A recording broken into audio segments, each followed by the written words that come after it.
The church bells tolled like a death knell as Hazel stood at the altar, her white dress clinging to her skin in the humid summer air of Willow Creek, Ohio.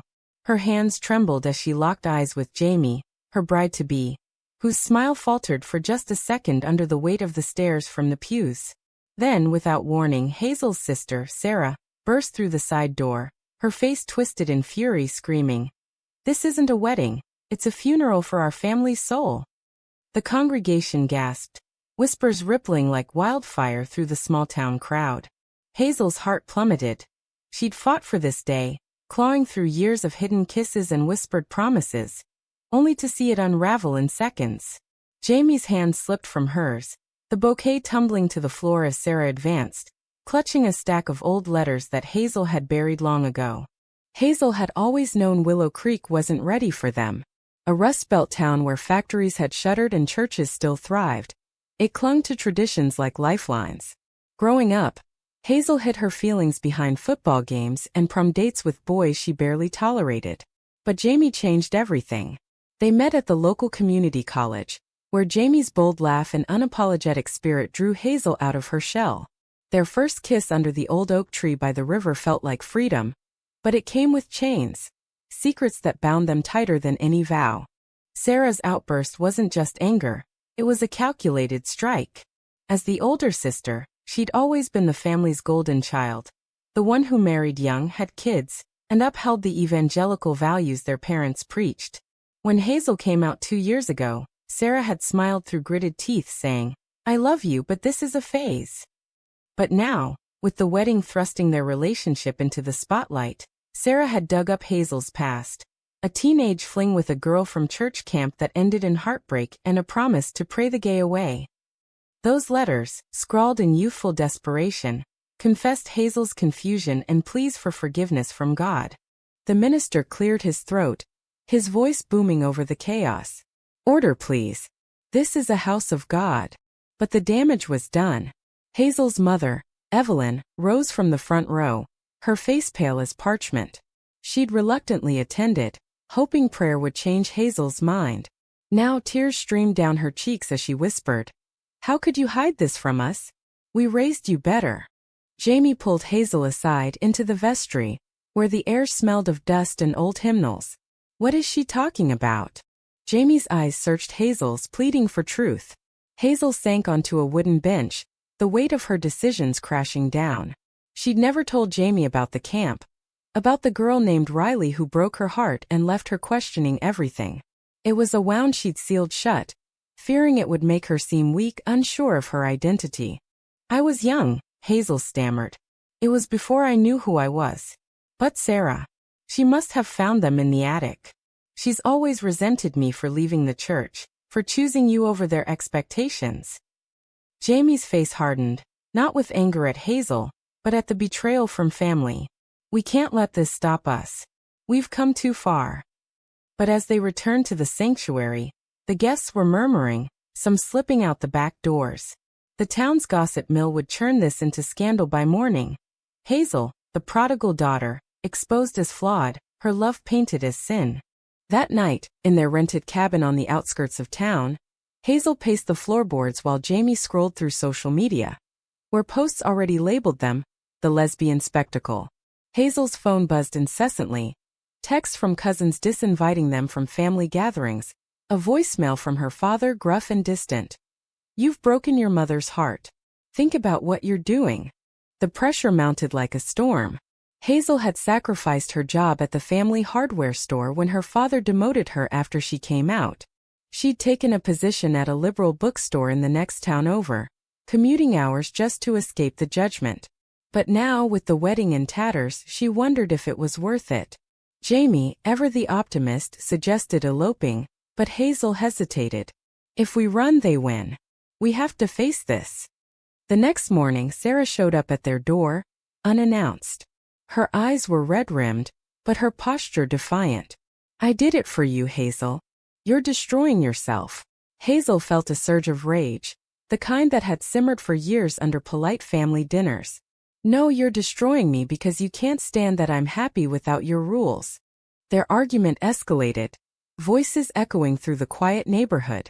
Sarah accused Hazel of abandoning their faith, of choosing perversion over family.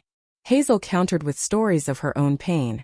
The nights she'd cried alone, the therapy sessions to unpack the shame instilled by their upbringing. But Sarah wouldn't budge, clinging to Bible verses like shields. As Sarah left, slamming the door, Hazel collapsed into Jamie's arms. The first crack in their foundation had appeared, and the real test was just beginning. How much more could they endure before love turned to resentment?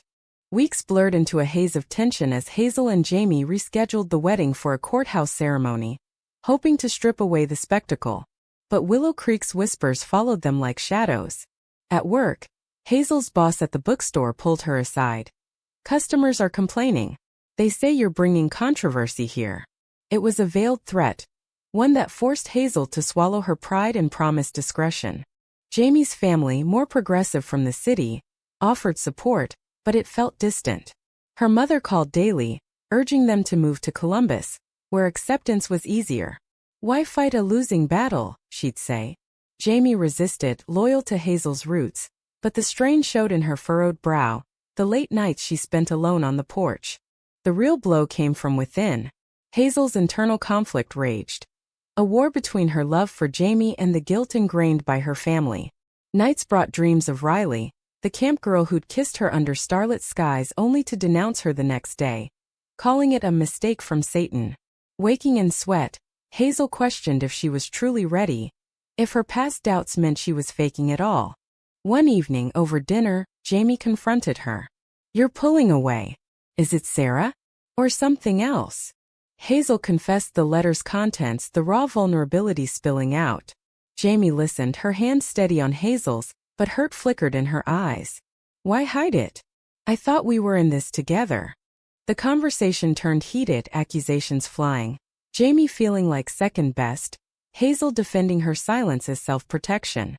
The next day, Hazel sought solace at the river, the same spot where she'd first kissed Jamie.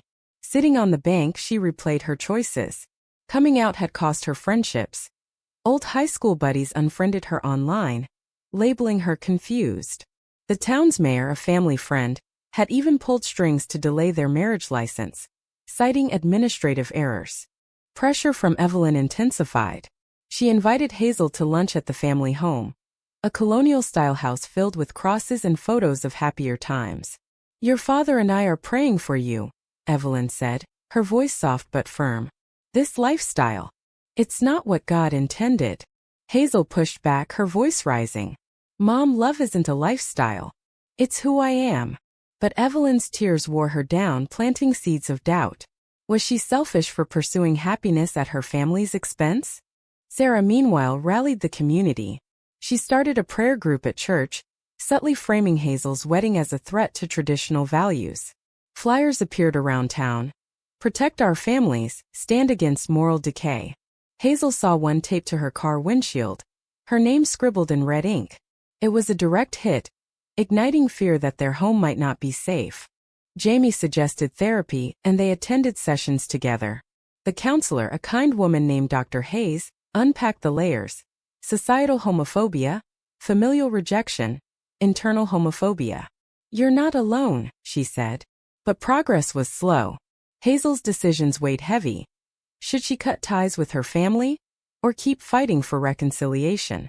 A turning point came when Jamie's ex, a woman named Taylor from college, reappeared. Taylor messaged Jamie on social media, offering sympathy amid the town's backlash. "I always knew you'd face this," she wrote. Jamie confided in Hazel, but the messages continued, Taylor's words laced with nostalgia. Hazel's jealousy flared, a new maw opening in their relationship. Confronting Jamie, Hazel accused her of emotional infidelity. "Is this your way out?" Jamie denied it, but the seed was planted. That night, alone in bed while Jamie slept on the couch, Hazel pondered the cost. Love demanded sacrifices, but how many before it broke them? The high school reunion loomed, an event Hazel dreaded. Sarah had organized it, turning it into a battleground. As Hazel and Jamie arrived, heads turned, murmurs rising. Sarah approached, smiling falsely. "Glad you came. Maybe we can talk." But the talk devolved into accusation.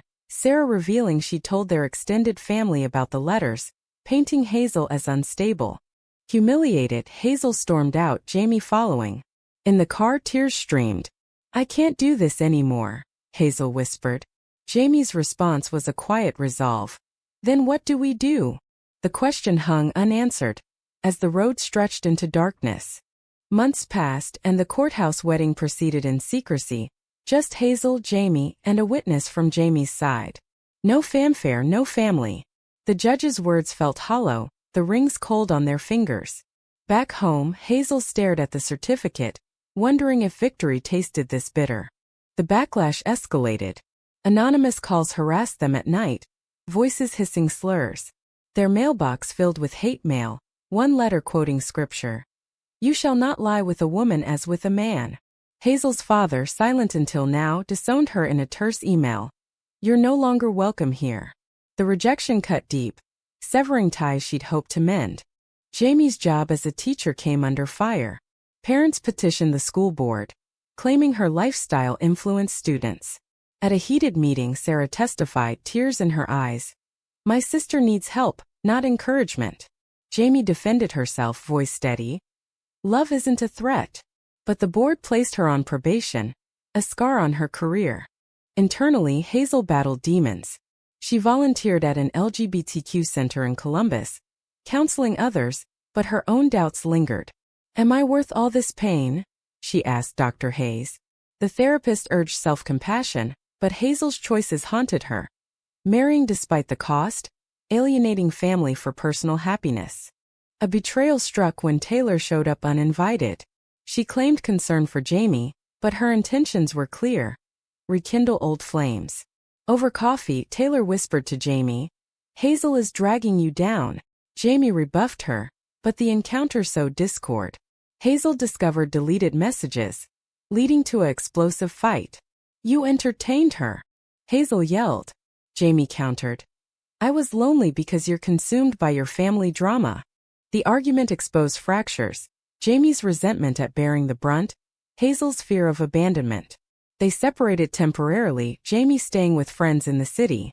Alone, Hazel confronted her mother. At the family home, Evelyn admitted regret. "I pushed Sarah to expose you. I thought it would stop this." The confession shattered Hazel. "You chose hate over me?" Evelyn's defense was weak. "It's not hate, it's love through tough means." But Hazel saw the manipulation. The moral quandary of a mother torn between faith and daughter. Walking away, Hazel felt liberated yet orphaned. Reuniting with Jamie required raw honesty. In a park bench confession, Hazel admitted her insecurities. "I hid my past because I feared losing you." Jamie shared her own. "I contacted Taylor out of weakness, but you're my choice." They recommitted, but the scars remained. Society's pressure peaked at a town hall debate on LGBTQ rights. Hazel spoke, voice trembling. "We're not threats, we're people." Sarah countered, rallying conservatives. The vote passed anti-discrimination measures narrowly. A small win amid losses. But victory felt Pyrrhic. Jamie's probation ended, but trust issues lingered. Hazel pondered the ethics. Was forcing change worth the familial rift? The question echoed as they navigated married life, shadows of doubt trailing. Year 1 of marriage brought uneasy peace. They moved to a suburb outside Willow Creek, seeking distance. Hazel landed a job at the LGBTQ center, channeling pain into advocacy. Jamie taught at a more inclusive school, her passion reignited. Yet family ghosts haunted. Holidays passed without invitations. Evelyn's birthday card arriving unsigned. Sarah's social media posts subtly shaded them, memes about traditional marriage. Hazel ignored them, but the isolation gnawed. A new conflict arose when Jamie wanted children. "We could adopt," she suggested. Hazel hesitated, fearing societal backlash. "What if our kid faces what we did?" The debate intensified, exposing differing values. Jamie optimistic, Hazel cautious from trauma. Dr. Hayes mediated. "Decisions like this test your bond." Hazel reflected on her upbringing, the moral tug-of-war. Was bringing a child into their world selfish, or a defiant act of love? Betrayal resurfaced when a cousin leaked private photos from their wedding to a local blog. Headlines screamed, "Lesbian couple defies town norms." Protests formed outside their home, signs waving, "God hates sin." Police intervened, but the fear lingered. Hazel confronted Sarah at a neutral cafe. "Why keep hurting us?" Sarah's response revealed her own turmoil. "I'm scared for your soul. And mine, what if I'm wrong?" The admission cracked Sarah's facade, hinting at internal conflict. But she doubled down. "I'll pray you see the light." The encounter awakened Hazel. Sarah's actions stemmed from fear, not malice, a mirror to her own past doubts. Yet, forgiveness felt impossible. "You've cost us too much," Hazel said, leaving. Jamie's support wavered under stress. A late-night argument. "Maybe we rushed this."